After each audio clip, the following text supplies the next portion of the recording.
Welcome to LOA Today. I'm Walt Thiessen. I've been doing this podcast since September of 2012, and boy, are my lips tired. This is your daily dose of happy. We are so happy you decided to join us today.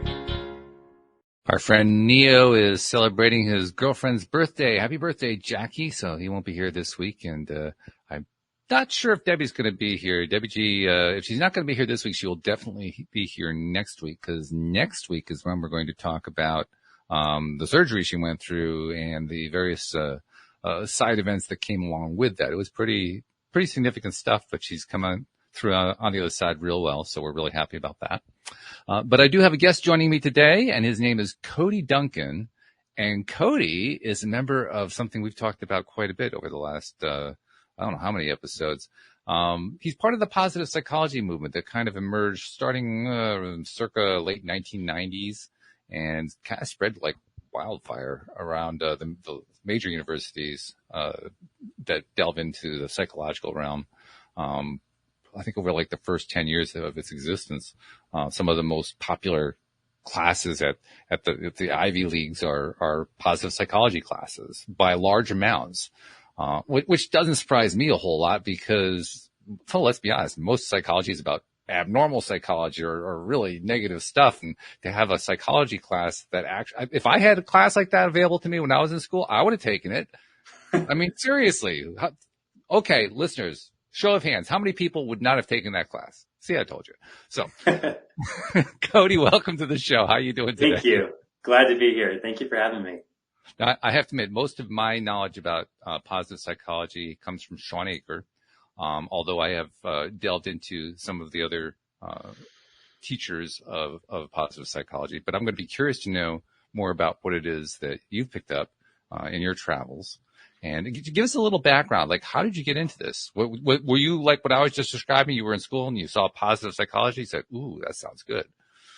Yeah, it actually goes back a little further than that, but I did have a very similar experience to what you're explaining of being in college and like, gosh, everything here is, really negative. And then there was the one class that was positive psychology, and I was like, man, what if this was my whole major? I think at that point, I actually looked up online, is there anywhere you can actually major in positive psychology? And I think it was literally in the last weeks of my last semester of college, I had found that there was, I think somewhere in Europe, that you can actually major in positive psychology. But I was like, oh, I'm done at this point. I wish I would have done this years ago. Yeah. But actually, yeah, for me, it started much earlier. When I was a teenager, I watched my parents go through a pretty dramatic transformation of their lives. I always saw them as great parents. Oh gosh, there's so much to this story. I could talk for an hour just about this story, but to kind of summarize, they both. That's okay. We love stories, so don't worry about telling more stories. It's good. Okay. Okay. Good. Well, so both my parents were severely overweight, depressed, not really in a good place in their marriage, struggling on a lot of fronts, and at some point they discovered kind of personal development, and friends would invite them over to some class that was being held at somebody's house, and they were going to talk about feel good stuff. And my dad was really resistant to it because he thought all these happy people were just a bunch of fakers, and then nobody was actually that happy in life, which there's probably some truth to some of those, Not too far off. Yeah. But it was pretty, earth shattering, like life altering to him the day that it finally somehow did hit him to the core. Like, wow, I can actually change. Like, I can be better. I can choose to think differently than the way I think now. And those decisions could actually result in me living a better life than I have now, It actually makes a difference. That's the thought. Yeah, that it actually makes a difference. Yeah. And so when that hit him, it kind of changed everything. I mean, he had gotten as low as to a point of almost taking his own life. Wow. And actually ended up building over the course of now almost 18 years, he's built a multi-million-dollar coaching business where he helps clients literally around the world. And so watching that transformation happen as a teenager, both my parents go from where they were, but they both lost over 100 pounds each. They both completely, the people they were, like I said, I always consider them to be amazing parents, but the people they were in my youngest years to my mid to upper teenage years and young adulthood is literally just night and day different watching the kind of lives that they were able to lead, and the literally thousands and hundreds of thousands of people that they influenced for good. And so anyways, that inspired me as a kid. Like it kind of burned into the deepest core of who I am. Like, wow, I can be good too. And if I think good thoughts and if I engage in all these types of behaviors that really successful people do, then I'm more likely to experience some of the success and some of the happiness and well-being that they are. And that's essentially kind of the core idea of positive psychology. So in high school, I was super interested in psychology and took every class that there was, Psych 1, Psych 2, AP Psych, Sports Psych. I took everything. Took all of them. Yeah, I'll take that package over here. Thank you. Yeah, all of it. Pass it over here. Sign me up. I took all of it. Had an amazing teacher. We called her Kody. She was awesome. Absolute inspiration to me as well. Kind of developed a lot of my ideas in this area. And then, I just decided, you know what? I don't want to be a psychologist, but I want to help people. And maybe one day I'll work with my parents. And so maybe I should study psychology, because I don't know what else there is in college that would be related to this, So I go to college and I'm, majoring in psychology. And unfortunately, I shouldn't say unfortunately, there's definitely a place and need for abnormal psychology. There are those Sure. when they are really suffering, with mental illness or all kinds of other disorders and things like that. And we do need doctors who can help those people. My beef was the fact of why is so much focus being placed on this? Yes. There are countless things that can be done and taught preemptively to keep people from ever getting to that point. If we were primarily teaching people all these positive psychology, simple lifestyle changes and techniques you can do to be happy and to manage stress and be more resilient and, build good habits and this kind of stuff, people are far less probable, just like statistically speaking, to end up, experiencing those kind of mental illnesses and disorders. And in one time, I actually kind of stood up in class and grilled the teacher on it for a while. It kind of made a scene. I was like, what is the deal with this? Like, why can't we talk more about this, And so that kind of became a little bit of my mission of gosh, I want to help get this out there, because it's, when you start to be the one that's studying it all, after a while, you kind of assume everybody knows this too. And then you get out there talking to people, and so many people don't understand. They don't know these simple little things that many of them now, because of a lot of recent research in the last couple decades, are backed by science to actually make a difference in your life. So that's kind of some of the origins. And then I guess I'll finish with what I think is kind of some of the sweetest inspiration that led me to, even being on this conversation with you and starting my own, weekly newsletter about sharing habit examples was when my wife was pregnant with our first child. She was, I think, 5 or 6 months pregnant. We knew it was going to be a daughter, and I don't have many memories. I have one older brother and one younger brother, so I don't have a lot of memories as a child being around other small children or babies. And I was super freaked out about being a dad and excited, but I was also freaked out. Basically I felt the weight of the responsibility, sure. Of how can I be the best dad that I possibly can be?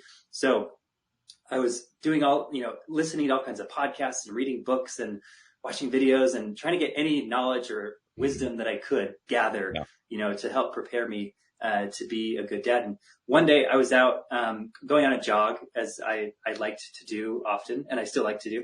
I was out on a jog, and I was just thinking about all the things that I'd been learning and thinking about my daughter and future daughter. She had not been born yet, and I thought about suddenly everything that I hoped she would be one day. I thought, man, when she grows up, I want her to be really charitable. I want her to help people. I want her to be a leader. I want her to be physically fit. I want her to be a lifelong learner. I just started thinking about all these things of the kind of person that I hope that she becomes. She's not even born yet. I'm already thinking of these things. And after like a few minutes of thinking about all the different aspects of who I wanted to be, all of a sudden it was like God suddenly like pointed the finger at me and was like, you have to go first. And I felt that, just that, again, that responsibility. But at that time it didn't feel scary. It just felt like, this, almost like this honor and privilege of like, wow, if I hope that my daughter or any of my future children ever become these cool hopes and dreams that I have for them, how can I expect that if I'm not going first? If I'm not leading, by example and doing my best. Which is exactly what your parents did. I mean, exactly. you had great models. Not many Exactly. people can claim to have that kind of great modeling from their parents. You got perfect modeling. Yeah. So, that just kind of hit me personally at that point. I was like, wow, okay, I need to study this. I need to learn about it. And I saw the connection of how all of this really was a basis of habits. What habits was I building in my life at the time? And I saw a lot of weaknesses in where I wanted my kids to be and where I was, which was meant that I needed to be, I needed to develop in those areas. And essentially, the rest is history. I've been, studying, like I said, I majored in psychology, and even in all the abnormal psychology classes, I was always looking for the positive side, the silver lining around it of like, how could this be framed in a way of what people could do to live a good life before they encounter these kind of struggles? And always was looking at with that kind of perspective, literally thinking, even in my college classes, because one day I want to teach people this. I want to help people know what they could do to live a good and happy life in really reasonable, manageable ways that don't feel so big and huge and intimidating. Like I'm changing everything about my life, but it can just be little bite-sized, choices and decisions that we can make that really make that difference. Well, especially that last bit that you talked about, that's a great form of modeling all by itself. You just said it. I'm constantly looking for ways to turn something around. This is my wording rather than your wording. Sure. What's the more positive way I can look at this thing? That's a great process all by itself, simply because so many of us, I would say overwhelmingly, the majority of us, do exactly the opposite. We do what my friend Joel Elson calls awfulizing. We take something that's not so good and make it worse. Yeah. Or something neutral and make it bad. That's right. Yes, exactly. Yeah. In fact, when you were talking about standing up in class and making a nuisance of yourself by saying, where's the positive psychology stuff? It gave me a flashback to when I was in school in the 1970s. So it's been, this is back when we were, building fire in caves, and the psychology was, it was nowhere near positive psychology at that point. And I do remember, I don't think it was in a class. I think I just went to one of the professors who was teaching abnormal psychology, and I said, where do I find the normal psychology class? And he says, well, you check out the intro class. And I said, I did. It's all about abnormal psychology. Oh my gosh. That's awesome. I love that. Where do I find the normal psychology? That's so true. I wasn't even aiming for positive. I was just like, can I find normal? Can I just get normal? Like, where's ground zero? At this point, years later, I'm almost surprised that the professor didn't say, well, what do you think abnormal is? Abnormal is normal. Hey, bro. Norm. No kidding. Yeah. Seriously, though. Oh my goodness. Yeah. Oh boy. My ex-wife actually was also a therapist, and she often has said that when she was a therapist, it was just before positive psychology came in, and she wished, well, I guess it was just coming in toward the end of her career as a therapist, and she wished that she'd known about it. Not that necessarily she would have stayed with the career any longer, but just because she felt like it would have made her a more effective therapist. Yeah. Because with the normal therapy approach, not that there's anything wrong with therapy. Therapy does great things, but the normal therapy approach is basically a talk approach. It's like, talk your problems out. But it doesn't do a whole lot in terms of helping you know what to replace it with. The stuff that you're talking it out to get it out, but what do you put in? Yeah. It doesn't really go that far. That's not what therapy is designed to do, it's kind of a shame, really, because that's the perfect opportunity. You've just cleaned out the system. When are you going to install the new operating system? Exactly. Yeah. Well, and anytime you eliminate something, you've now made space. And right. Unless you intentionally choose how you're going to fill that space, whatever the default is highly likely to come back. Yeah. And that works even on a level of just talking about habits. That's why, when I talk about habits, I primarily focus on building good habits. Occasionally I'll venture into, eliminating a bad habit, but very rarely. And I think I've only really talked about it in reference to like kicking the habit of like social media addiction or, like overuse. But mostly my philosophy around that is because if we only talk about eliminating the bad habit and you're not choosing what you're going to do next, that bad habit will just come right back. Trying to eliminate a habit. Well, all that does is maybe get you to zero for a little while. And then, again, your defaults will take over unless you choose something different. Yeah, there's an old saying, nature abhors a vacuum, and that's an example of it. If you don't fill that space with something else will come in, and that other thing, like you said, is very likely to be the thing that you tried to leave behind because that's the easiest approach. That's exactly. The one that has the least amount of resistance. Otherwise, it wouldn't have been there for the first time in the first place. Exactly. So, I agree with you. In the traditional like therapy model, that unfortunately, I do think if it was just combined with along with those principles of positive psychology, it would feel like more of a whole experience. Manage what's here, and then okay, now what's next. And that may be why there's such a massive market right now in like life coaching, is because it feels like that's answering that question. And I can't tell you how many people I've spoken to who literally talk about taking that journey where they were with a therapist and they say, well, now that I have a life coach, I'm no longer going to my therapist. It's literally like they're bridging that gap to the next steps, because that's where the life coach's focus is.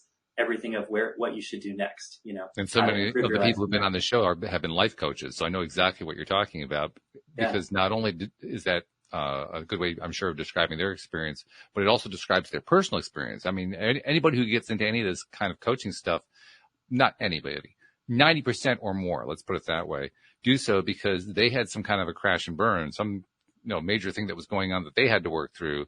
And then they found the golden answer that worked for them. And they said, wow, I got to share this with everybody else. And then they became a coach. I mean, I can't tell you how many times that story plays out. It plays out over and over and over again. Yeah. And it's cool. That's basically people saying, I want to give back, after I got this great thing. That's a wonderful feeling. Yeah. It kind of feels like it completes the circle when you, it does. It's what I'm doing too. I'm still very much in the middle of still working on my own habits. I don't, profess to be an expert or the king of habits. I'm still consistently working on my own habits. Right now, I'm trying to tackle waking up at 5 a.m. every morning, because I've never been like a great morning person, like consistently waking up super early and being productive first thing in the morning. And it wasn't until recently, over the last month, it was like at least 2 weeks in a row, every day waking up at 5. I think on Sundays I slept in. But other than that, 2 weeks in a row, I woke up at 5 a.m. every day. And for me, that was a big deal. For other people, it's like, I've been doing that for 20 years. For me, that was a big deal. So anyways, but as I'm through this journey, it's the same experience. Every time I find something new that's really helping me in my habits, it feels like I'm completing the circle to turn around and say, hey, well, maybe this will work for you too. This made a difference for me. I'd love to see if it could make a difference for you as well. For me, earlier in my career, it was more about not wanting to wake up at 5 o'clock. Like, please, can I sleep in? I just want to be sleeping in for a while. I've had enough of this waking up early stuff. Yeah. Totally. So it just goes to prove that there's no right answers. There's nothing that's the right path for everybody. The real question is, what is it that you want? Exactly. I actually have a really funny story about that. One of my newsletters I wrote a couple months ago that people were telling me like, wow, this was awesome. Like, I've never considered these ideas before. It was just as much of a kind of aha moment for me when I was writing it. I'd read a few years ago a book. Oh my gosh. I can't remember his name off the top of my head. I think it was Admiral McClavin. I want to say is his name. Admiral something McClavin. He wrote a book called Make Your Bed. He's like an ex-Navy SEAL. And pretty short book, but the entire book is going into the details of his Navy SEAL experience and how above anything else, he makes the case that making your bed is essentially the best thing you could possibly do to improve your life every day, starting your day by making the bed. And it's not just one reason. He has all these different arguments for why that's the case. For one example, he says, if you have, as a Navy SEAL, you have really, really crappy days, and to come back to your bed at the end of the night, and you have this nicely made bed to remind you, no matter what else happened, I did one thing right today. And I guess they're like absolutely insane and meticulous about an exact way of making your bed. Oh yeah, the military bed. Yeah. And if you do it wrong, there's, I can't remember all the stuff, but there's consequences for doing it wrong, and even the tiniest little things, and so anyways, he has all these arguments for why making your bed is objectively the best thing you could possibly do to improve your life. And that was such an interesting idea at the time. Well, then a few months ago, if you're familiar with the show Shark Tank, where these big, millionaires and billionaire investors are looking at, startup companies and deciding whether or not to invest in them. Well, I was kind of going on this Shark Tank binge for a couple weeks, watched them on YouTube. And one of them, these two older women come in and they pitch this idea.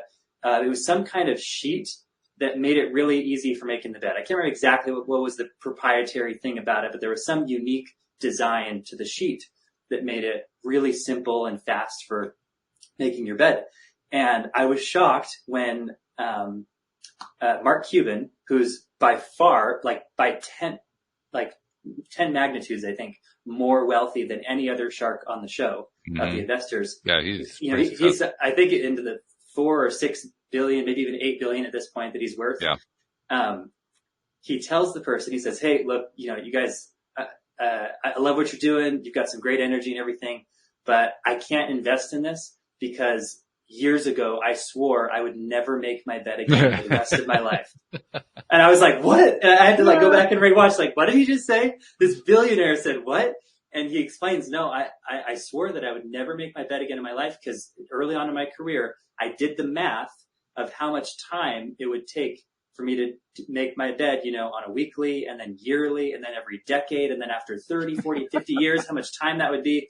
And I just have better things to do. I have more important stuff to be working on than making my bed that I'm just going to come up and mess up again at the end of the night. I just need more time to go produce. I don't need to spend time making the bed, And I was just shocked, wow, this idea that my whole life I thought, and then had been solidly confirmed by this Admiral McClaven of yes, making the bed is objectively good.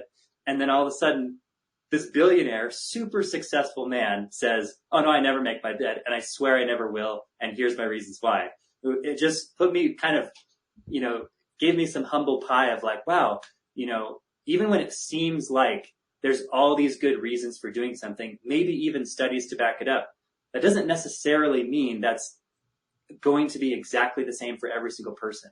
And like you said, which kind of started me on this, is you said, it depends on what you're looking for. Right. So, Admiral McClaven, we was talking about, one of the other things that he said, he just talked multiple ways about kind of the mental, emotional, psychological benefits, the confidence it would give you in the morning, the accomplishment that you would feel at the end of the day to come back and see that it's made no matter what happened in the day. So these feelings of emotional and mental comfort and confidence and accomplishment, right? Well, then you look at this billionaire. He didn't need that. He was already so accomplished, so driven, and so confident. It's the little benefit of making the bed that would do for him was unnecessary. He gets enough confidence and accomplishment and whatever in just what he does every day. Mm-hmm. And so he was just looking for something different. It wasn't necessary for him. And so both of them can be totally right.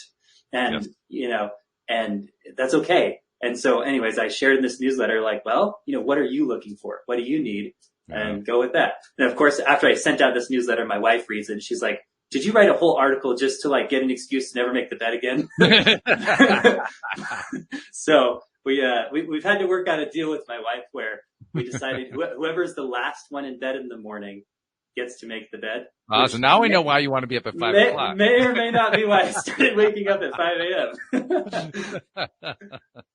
That is funny. Yeah, actually, you're reminding me of a truth that I learned probably, I'm going to say 20, 25 years ago, which is that there's no such thing as an objective truth.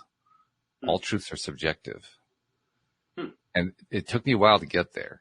But once I finally got there, it was very freeing to realize that, because it also makes it easier for me to do a podcast, because I get lots of really interesting perspectives. People coming on, they've got this great technique, this great process, this great method, whatever. And they're great, but they don't work for everybody. Why? Because value is subjective. Yeah. What works is subjective. It comes down to the individual, and every individual is going to be different, and every individual's choice is going to be appropriate for that individual. Yeah. When we can come to terms with the fact that there's no such thing as an objective truth, an objective solution, life gets so much easier. It just gets so much easier. It's interesting. I mean, from a religious perspective, like I'm a Christian boy, I would say my argument would be, well, I would think that there are some universal truths that I believe to be like capital T truths. But then in conversations like this, where there's, strategies and techniques to things like that, 100% would agree that you're standing on pretty shaky ground if you're trying to say that you are 100% the best way to do something. And again, even if there's a whole lot of science to back it up, that may be true for the majority. And generally that's a good, good recommendation. If you've got a lot of research that says the average person, this is most effective for them, which is a lot of what I share. I try and find, studies that are backed up by a lot of different perspectives of, on average, this is going to help most people. But then I may still get somebody, respond to my newsletter and say, hey, for example, is actually a great example. One of my favorite books is called The How of Happiness by Sonia Lyubomirsky. Highly recommend. And one of the things that was so shocking to me reading it was she talks about gratitude journaling, which everyone's like, oh, I've heard of gratitude journaling. And while that may be true, most people assume, because they've either assumed or they've either been told for years or kind of just received this message from different people that, well, if you gratitude journal, it's objectively better to do it every day, because if something's good, you should just do more of it and you should be doing it every day, right? Well, Sonia Lyubomirsky, I mean, in the whole book, she set out to essentially scientifically test all of the personal development and life coaching strategies that have been promulgated and be like, okay, but does this work really? And if it does work, under what circumstances and why and how does it work? And that's what I love so much about this book is how much science she brings to the table in this kind of personal development conversation that for many years didn't have a lot of science to it. Yeah, so anyways, sure. with gratitude journaling, she drops the bomb of saying, well, yes, gratitude journaling is good and it has all these different benefits, but the biggest benefits, and in some cases the only benefits, were for those that gratitude journaled, if I remember correctly, it was 3 times a week. Or no, sorry. They had 3 times a week or once a week. And it was those who did it once a week had more benefit to their well-being and happiness than those that were journaling 3 times a week. Interesting. Blew my mind. Those are norms, of course. Sure. Those are averages. Sure, so exactly. Even that we have to take with a grain of salt, but still, that's an interesting result. Exactly. Well, and what was interesting was that the other group, in fact, that was doing it 3 times a week, about halfway through the study had a decrease in happiness before coming back to base level by the end of it. And their argument was like, well, what happened here was people began to feel it was almost like a chore that they were doing it every day, as opposed to this unique kind of experience to get to reflect on the things they were grateful for. It became, oh, I've still got to go do that thing, And that's how she explains it. She has actually multiple different studies where they found similar trends, but in other types of techniques where, for example, another one was like doing acts of service. They did it same kind of thing where somebody was doing it every day, like a small act of service every day, or multiple large acts of service in one day, once a week or something. Same thing happened. Those that were doing it, all kind of collected together in one day had way bigger increases in their well-being that continued several months afterwards. Like those increases in well-being stayed for several months afterwards, as opposed to those who were doing it every day. Again, feeling like it was a chore. And so I share some of these things in my newsletter, and then I get a couple of replies from people of, some that are like, oh, this is awesome, I'm going to try it. And then others who say, oh, well, I've been gratitude journaling every day for 10 years and I love it. It's like, well, great. If that works for you, don't stop. If that's working for you, awesome. You happen to not fall into the average. For you don't see it as a chore. It's genuinely a joy. And so you don't fit into the average, which is great. You're above average. Congratulations. More than that, not only do they not fit into the average, what they do fit into is what their joy is. Exactly. That's the driving factor right there. Yeah. Do you enjoy it? It's going to work. Do you not enjoy it? Don't bother. You're wasting your time. Exactly. Yeah. 100%. Yeah. And that's another thing, that I talk to people about when they're considering starting a certain habit is too often people these days are starting habits because either a certain habit is trendy or because they actually feel an obligation to. Yeah. Like they feel an expectation on them because either a lot of people have told them or again, there's this kind of social consensus that this thing is objectively better. And so I should do that. But if you actually ask them, they'd say, I don't really want to. It doesn't bring me happiness to do this. Well, then why are you doing that? If you're going into building a habit and you don't actually enjoy this and you don't want to, how could you expect to have a good experience and for that habit to stick? And of course there's ways you can make a habit more interesting and fun. If it's something you don't like, but you want to like, sometimes that's the case where maybe people don't like exercise, but they want to like it. And so there's things you can do to make it more fun. Like my wife, she does Zumba, dance exercising because she doesn't like going to the gym. So she found a way to make exercise fun and she loves that version of it, Which is good. Yeah, sure. Yeah. So I love that. And you also, you've used a word a few times that I always, kind of latch onto it in reverse, if you know what I mean. By in reverse, I mean that I use it as a warning flag. Whenever I find myself using that word, I say, oh, yeah, maybe it's time to rethink. And the word is should. The moment that I say I should do something, should. Yeah, I'm shoulding again. Don't should all over the place. my dad used to always say, don't should on yourself. That's exactly it, yeah.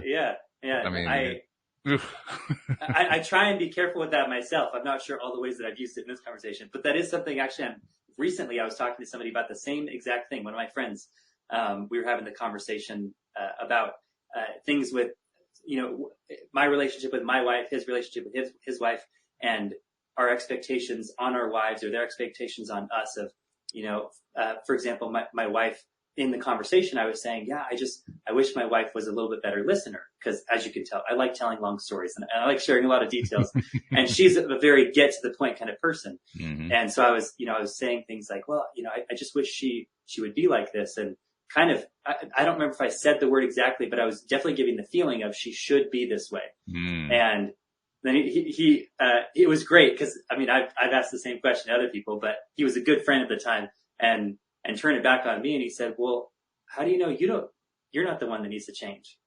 Maybe you, great question. Oh. Yeah. And he says, well, how do you know you don't need to be better at being more concise? And I was like, oh, you're right, Stephen. She is who she is. I married her and I love her. And, whether or not she ever, changes in her ability to listen for long periods of time attentively, I know I can get better at being concise, so why wouldn't I focus on that instead of dumping the blame and the should on her, Yeah, I love that. That's absolutely true. In fact, it also reminds me that one of the hardest things to integrate, to accept sometimes, but certainly to integrate on a regular basis is the idea that we are the common denominators of our own lives. Yeah. And because we all have this tendency to say it's the other person. I've been saying, I'm literally now on the cusp of being finally divorced. We separated in early October. It was a shock to me. I told the story to the listeners so they know the story, but, bottom line is most of what happened really is her stuff. But to be truthful with myself, I had to say, you know what? I had a role in this too. This didn't just happen. I am the common denominator in my own life. It's a really uncomfortable thing to face. Yeah, that's not fun. No. It's not fun. No, but it's necessary. Yes. And I find that every time that I am willing to stop and ask myself, okay, she did have her stuff. Yeah, a lot of this was hers, but what was my role? and actually identify what my role was in whatever the thing was. Yeah. That's when I achieved the greatest steps forward. Yeah. And when you're going through something like that, you want to take those steps forward, because otherwise you're just staying in that place of, oh God, I feel so miserable because my marriage just ended. Yeah, exactly. That's a hard thing to do. It is. Not everyone is willing to even consider that idea, unfortunately, and that means that they will likely continue to experience similar things, because whatever it was that is their role, they're choosing to be unconscious of, and will continue to play out over and over and over again. And I think that's really why a lot of people feel like they may be in a place in their life where they're on repeat. Every relationship ends the same, or every job they end up getting fired from. And it's always the job, and it's always the other person. It's always the other thing. And I love the way I've understood that concept. I've never heard it phrased the way you said it, with you are the common denominator. Yeah. I love it. That. It really summarizes it, doesn't it? Yes. Yeah. That's it brings it awesome. home. Yeah. So something else also, and this directly comes from the positive psychology movement. Like I said, Sean Akers, the one that I paid the most attention to. I absolutely fell in love with his book, The Happiness Advantage, when it came out. And I've enjoyed his TED Talk and his various videos and so forth. When he came out with the book, the first book, he's done 2 or 3 books now, but when he came out with that first book, of course, he did a book tour, because that's what you do when you're an author. Yeah. You do a book tour. And he ended up on PBS. He ended up doing a special on PBS to promote the book, and basically went through, obviously in a TV program, you can't do the whole book. So he was touching on the highlights of the book. And then at the end of the presentation, he did, like, I'll call it an appendix. I mean, the book was done. He was done with the presentation, and he did this last bit with the audience. And I've never seen him publish this anywhere. I've never seen him talk about it anywhere. I wish he would. I personally believe it is the greatest breakthrough that positive psychology has achieved. And like nobody seems to know about it. And it's driving me nuts. So I talk about it a lot here on the show. But he did a study. Of course, he went to Harvard, and he was also a grad student at Harvard. He was part of the group that formed the first positive psychology department at Harvard. And while he was there, one of his concerns was, I mean, he was an RA. He was a grad student who was teaching a teaching assistant, in the positive psychology program. And he was constantly concerned with how much pressure Harvard students put on themselves, which is not surprising. I mean, they're supposed to be the best of the best, and that's why they're there, and they're creating these great lives and careers for themselves. And so the pressure undoubtedly is going to be enormous.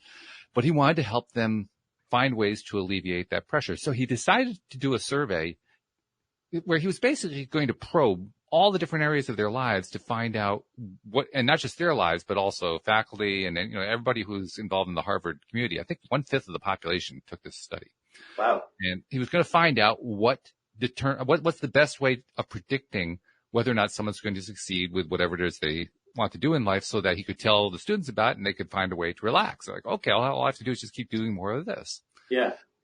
And he came up with, I don't know how long the survey was. He hinted in this little presentation after he talked about the book, he hinted that it was like over 100 questions. He didn't actually say that, but I'm guessing it was over 100 questions that he came up with. And he was questioning, like, what kind of family do you come from? How often do you study? What major, where do you study? Do you study with friends? Like on and on and on, all these different questions. He couldn't find any correlations except for the last question that he threw on as an afterthought just before he put the survey out. Oh my goodness. And the question was about social connections.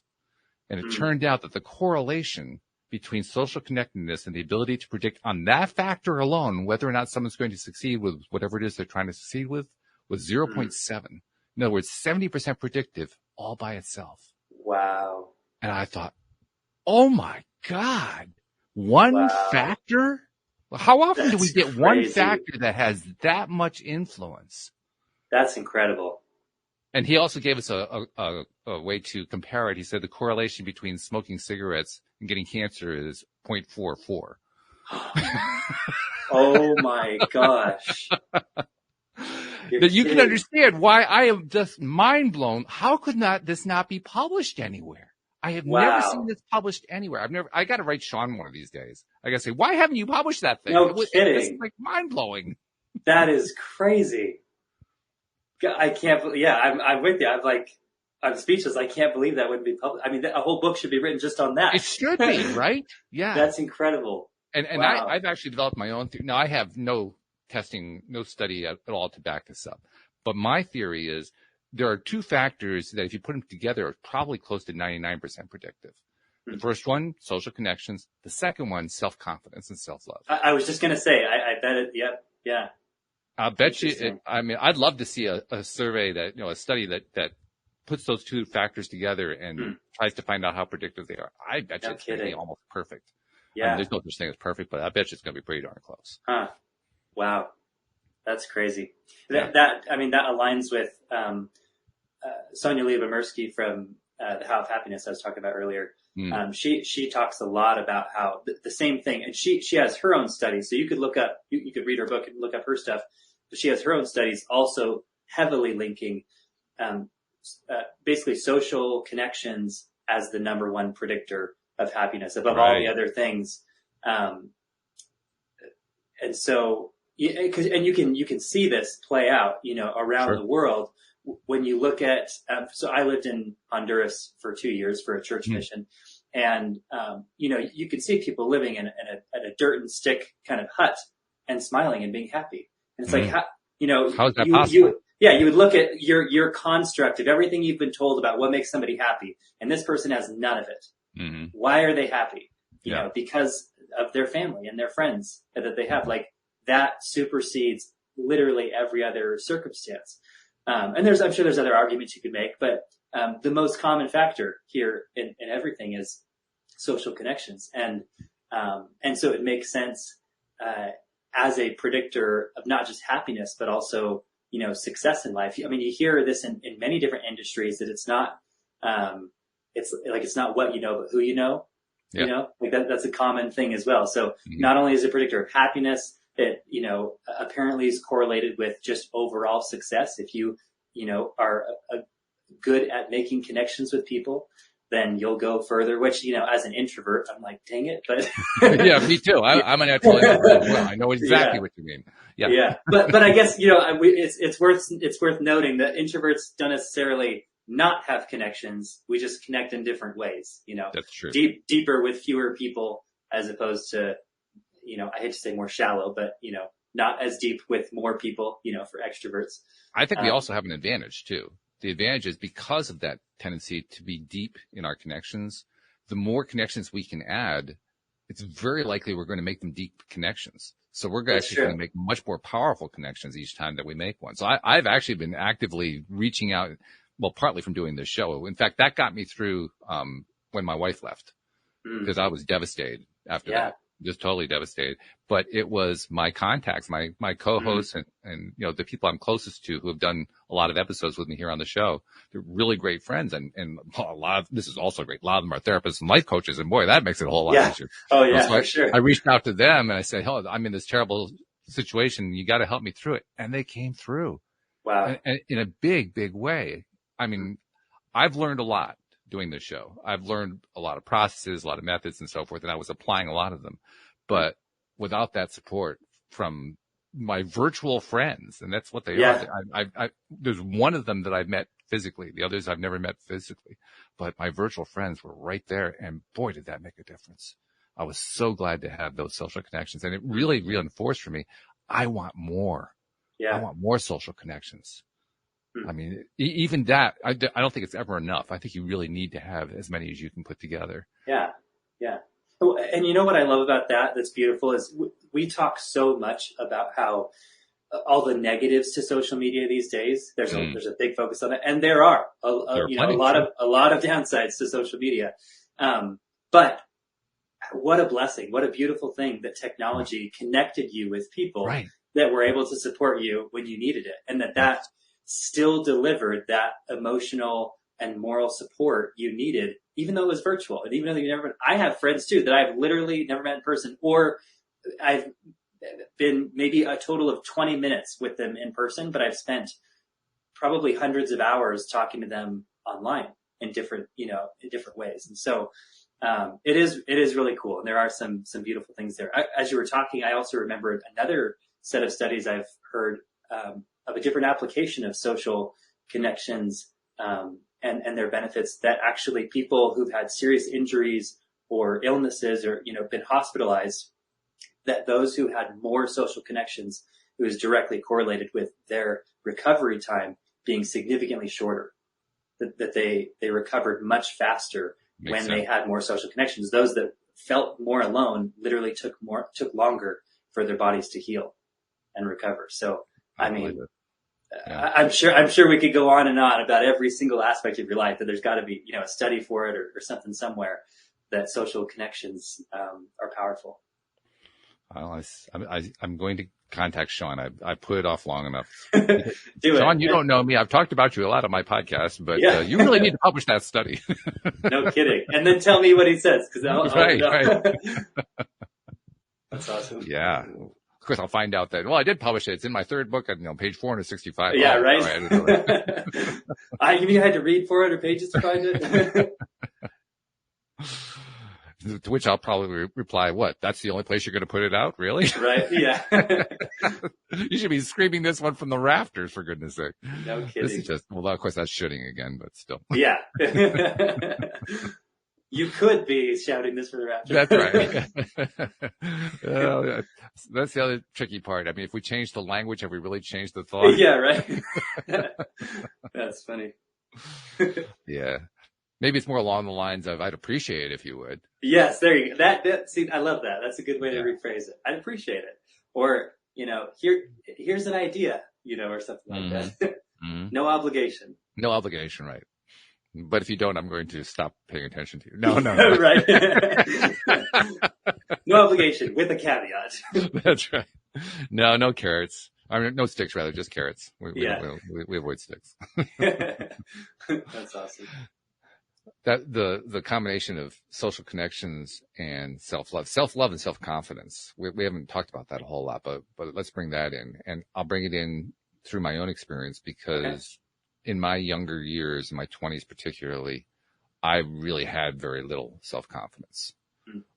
If you had asked me then, I've said this often, if you had asked me then, I would have said, oh yeah, I have self-confidence. And I think, to a certain degree, I would have believed that was true. But looking back, I think the answer would be more accurately, I had some self-confidence, but I didn't really have enough self-confidence for many, many things that I needed it for. And so today I feel very sensitized to the topic, and I really want to help anyone who is willing to look at their own level of self-confidence, self-love.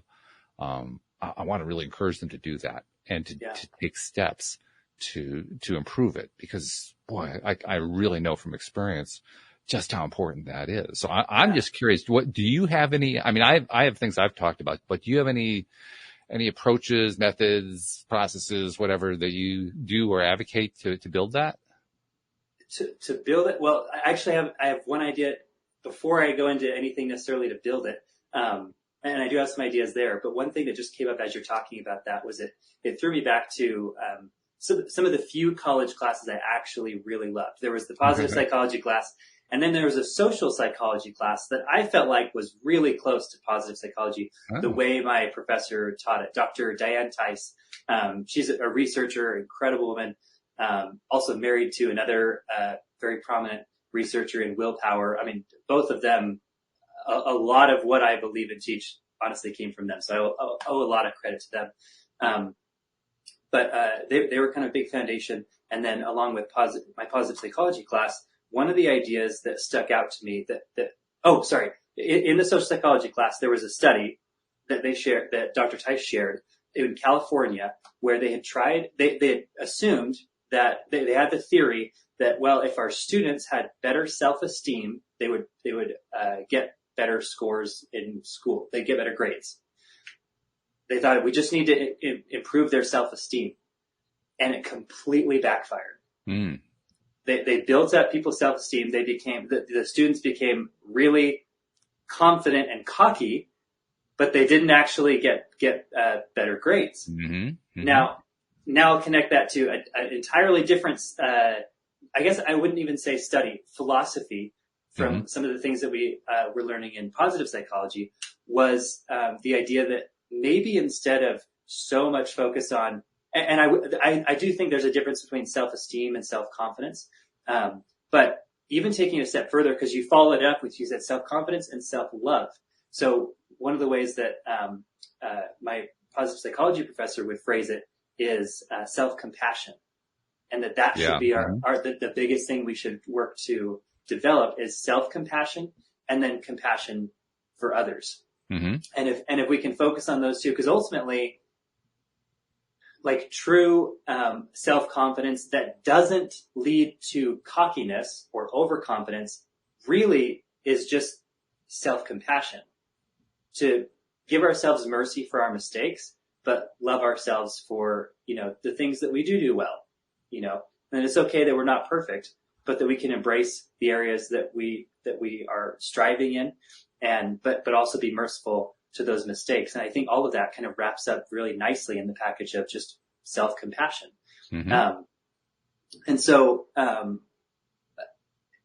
anyway, so self-compassion, I think is a really great perspective to have there, both for yourself and for others.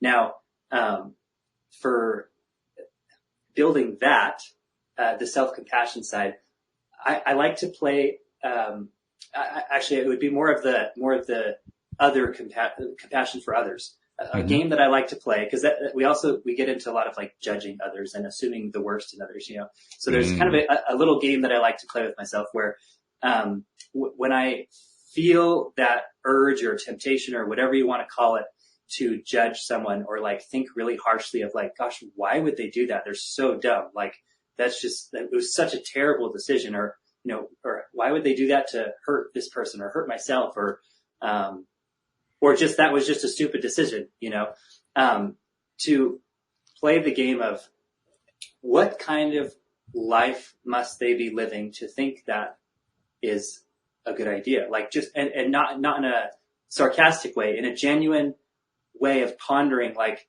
where might they be mentally or emotionally for that to be the best decision that they, saw fit? Because sometimes we make decisions that to others wouldn't look like a good decision, but we know based on our circumstances, that was the best we had.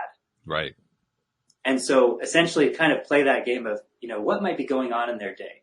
Maybe they just cut me off because they've got a family member in the emergency room and they just got the call, and I'm sure you've heard ideas like this before, but really trying to play that out and coming up with 2 or 3 different reasons that would explain their behavior in a positive light, and that really help you to kind of reach out emotionally and connect with them and go, you know what? Like, I really don't know what's going on with them. I'm just going to assume the best, even if it's not true, because why not? Even if my explanation isn't actually true, maybe they were just being a jerk. Wouldn't that leave me better off at least? If I can at least think positively about them and move on instead of judging them. I think it's like a quote from Buddha or something like that, judging others is like holding onto a hot coal tightly in your fist, like never actually throwing it at the other person, but you're just holding it tightly. Essentially it's just burning yourself. So if you can at least pretend that there's a really good reason why somebody else did something, if nothing else, it lets you relax, move on, and have thought something. Exactly. Yeah. And exactly. Let go of the coal. And, if you do that consistently, you might actually build a habit of assuming the best in people. Mm. And you know what? Most of the time, you're probably not going to be too far off in your guesses.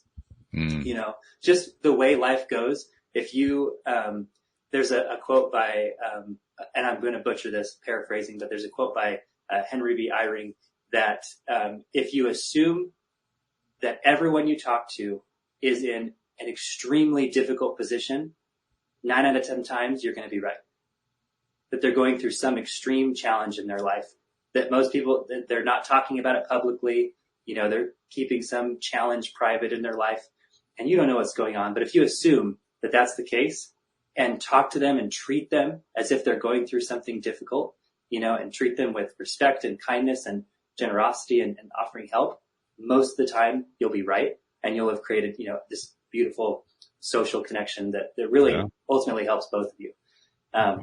When you were talking about the students, when you were talking about the students who they worked on self-esteem and their grades didn't improve. That Yeah. this kind of tied into the first thought that came into my mind. Because the first thought in my mind was, well, did they want to be there? Did they really want to have better grades? Was that their goal? Because Yeah. when you described them as being cocky, the first thought that came into my mind was, that doesn't sound like somebody who actually wants to get better at taking the test or at learning the thing. It sounds to me Yeah. that they just want, they want to please somebody so they can go off to do something else they really wanted to do instead. Yeah. Yeah. That's a good point. That's a good perspective on that. I've never heard that perspective on that study, but you're probably right, because essentially they're the researchers and the teachers and the school board that created this program. They inserted the goal of get better grades. But that doesn't necessarily, exactly. It was their goal, not the student's goal. Yeah. And it definitely setting goals for other people usually doesn't work very well. As so often happens with this show, we're all of a sudden finding that the hour is nearly up, and I want to go on for another hour, but I'm sure I can't, and I'm sure you can't. We have limitations that we live within our lives. We have other things we have going on. But I would love to. It's so much fun, though. It really is. It's a lot of fun. But before we let you go, there's a couple things we need. First of all, you mentioned that you have a newsletter. It's an email newsletter. How do people get that? Yeah, so I send out an email newsletter with 5-minute habit tips every Tuesday. Basically, you can go to habitexamples.com and subscribe right there on the main page. Or if you'd like, I actually put together a gift for you. I come bearing gifts, or at least singular, a gift. That's cool. If you go to habitexamples.com/free, FREE, you'll receive a mini course that I put together. When you subscribe, you'll find it in the welcome email. This mini course basically is all about the 3 most common reasons that you struggle with habits and how to fix and solve each one of those so that you can really succeed at building whatever great habits you want to build. That's great. Yeah. Okay. So I'll make sure that I'll include a link to the main page of your site in the show notes. And then for someone who wants to learn a little bit more, maybe they want to talk to you about, I don't know, they want to get some more from you. How do they find you personally? Honestly, subscribe to my newsletter and hit reply. I mean, I'm always open to hear from you. Literally, as soon as you get, the first email or one of my newsletters I send on Tuesdays, hit reply and talk to me. Ask me a question. I'd love to chat and, share more thoughts or answer your questions or anything. But my whole philosophy with my newsletter is that everything I share is really small, simple, digestible ideas that you can actually take action on that week or even that day. They're not massive, intimidating changes you have to make in your life. They're very basic. I always try and, as you've heard, if you've listened this far, I always try and reference studies or other famous examples. So it's not just me, pulling ideas out of a hat. Right. But I try and make them very, very simple. And like I said, they're called 5-minute habit tips because you can usually read them in, 2, 3, 4, 5 minutes. So super simple. You can work it into your day. And honestly, that's the best way to stay connected with me and continue learning from me. And like I said, hit reply if you ever want to talk. What a refreshing alternative to social media. It's like, you can find me on Instagram. You can find me on Facebook, on LinkedIn. Like, no, just subscribe to my email. I respond to emails. Oh, well, hey, that's old school. Yeah. It is kind of different. And it's a little bit, yes, I do have an Instagram if you wanted to follow me at the Habit Examples handle on Instagram. You can follow me there. But definitely my number one focus is the newsletter, and kind of on purpose. I easily could have built this on a social media platform, but I love as much as I can staying off social media. So I love having a way that I can reach you right in your inbox that doesn't require you to go on a platform where you might end up, down a rabbit hole or comparing yourself to other people. And this can really just be a direct, connection with you and I. And, so I was kind of intentional about that. Yeah, I like that a lot. That's really good. One other thing I need to share with you before we sign off today, and this is something I share with all of my guests, because like you, all my guests are givers. Your natural impulse is to be a giver, and you in particular, because you have this free newsletter that you're giving away, and your desire is just to help people. But my thing goes like this. There are many people who we never meet, we never see, who consume our content. For me, it's this podcast. For you, it's your newsletter. It could be blog posts. It could be stuff you put on social media. It could be whatever. And you help people, and you don't even know that you help them. Yeah. Sometimes you do. Sometimes you get the email or the instant message or whatever. But most of the time, we don't hear about it. And I think that's something that we need to recognize more. So on behalf of all those people who have consumed your content, you'll never meet them, you'll never see them, and you help them in some way. On their behalf, thank you for what you've been doing. And thank you for what you continue to do. Thank you. I appreciate that. That means a lot. Yeah, I think it's important. And it's important that you joined me on the show. Thanks, Kody. I mean, this has been fun. I really enjoyed this. Thank you. Genuinely, I've really enjoyed this too. I'd love to do this again sometime. I'm going to keep you in mind. I've wanted to do a positive psychology summit or something like that, and I haven't done it. So I'm going to start collecting names. So your name's my first one on the list, and I'll let excellent. Some more people. Sounds great. I'd be so down. Awesome. So, thank you so much. Thank you very much. Thank you to our podcast listeners everywhere. We will see you all next time here on LOA Today. Goodbye, everybody.